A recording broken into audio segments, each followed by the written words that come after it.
Hello, all. My name is Mel. I'm with the Suicide Wit Group, and we're trying to change up the format just a little bit. Some of us are doing shorter videos on topics we're passionate about. A topic I am passionate about is that question of why this happened and the process of letting that question go for healing. I'll probably break this down into 5 bits. I'll tell you a little bit about my story of why, talk about some of the journey I found of why it's natural to ask why, stereotypes around suicide and why that just makes this extra fun for some of us suicide wids. Looking at my pathway to letting go of why, and then how I'm sitting with the question now. And again, my name's Mel. I lost my person Tim in November 2019. My journey of why I knew would be challenging from the moment I found him. Tim didn't give us clues as to what was going on with him. Um, he very sadly had become a master over the years at, I think, avoiding and at hiding some of the things that was going on with him. And there weren't, obvious signs or any of the things that people probably think about with depression or struggles. And I mean, we had goofy couple jokes, and we had parties planned and trips planned, and a whole life, kind of that we were planning. So um, there weren't a clues. And I'm a conflict analyst for a living, and my entire job is to stare at very complex and hard things and make sense of them, and hopefully find things some other people may have missed and make sense and make a plan, and work our way out of this complexity. And I didn't know. And I knew from that morning that the idea of letting go of why was going to be a big struggle for me. I think at the beginning, you're so focused on your own story, and for the way I'm designed and for the way that we lived our life, not knowing why felt like a special hell designed just for me. Um, but then you come out of those early stages and you start researching, and you start forcing yourself to join a group. Thank you, Rachel, for making me join. And you find your, kind of amazing folks, and you start to realize that everybody asks why. Those of us that didn't see this coming, we ask why. Those of us that knew that people were struggling, they still ask why. Cancer wids ask why. The people that lost their folks to car wrecks ask why. Military guys I work with that were in battle, and they zigged and they zagged, and somebody lived and somebody didn't. They ask a lot of questions about why, because it's a human condition. It's natural.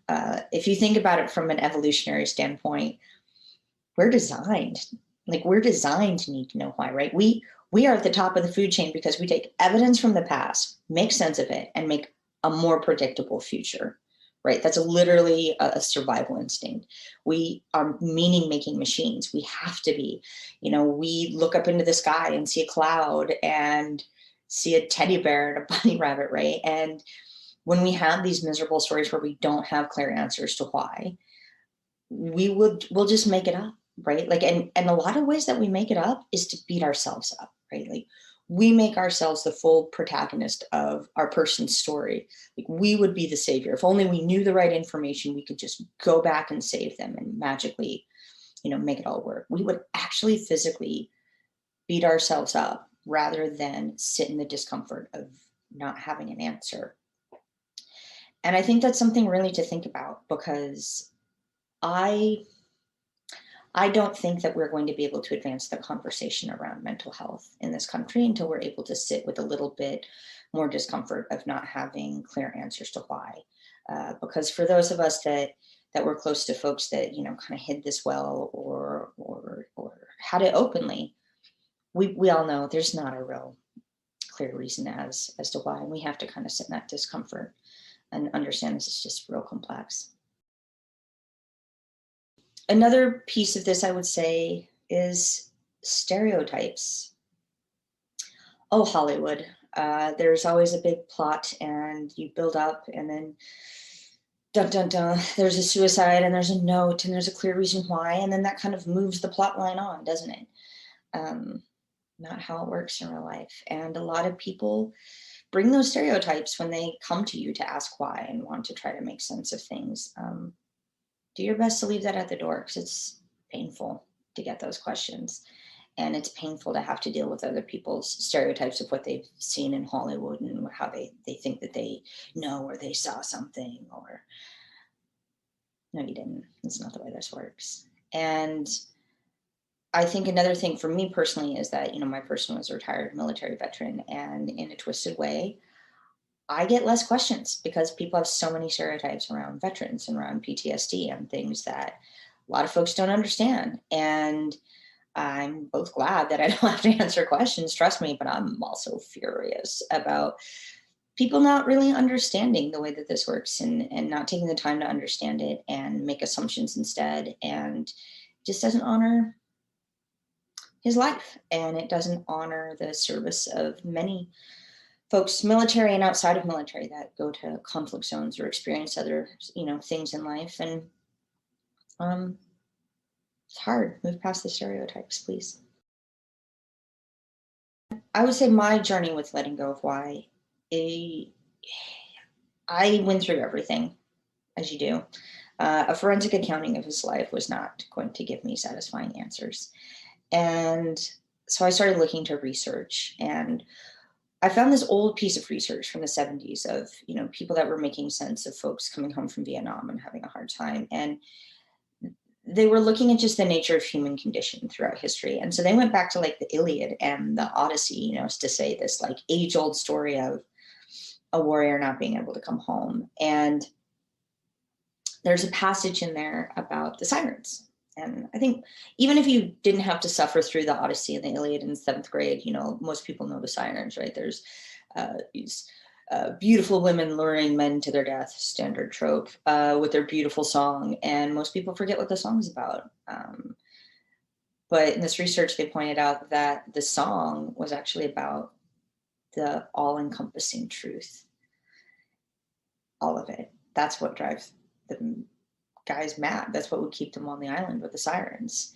They would know, what the commander on the other side thought, what the other soldier that they killed thought, what their commander thought, what the politician that sent them off thought, like what the person back home, their love thought, what their buddy thought, the 15 things they could have done different to maybe save their buddy's life. What if this? What if that? What? Why? What if?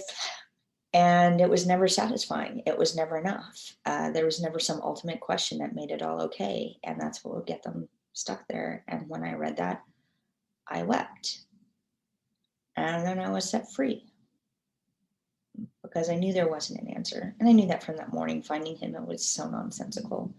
I'm never going to have an answer as to why. It'll never make sense that he's not here.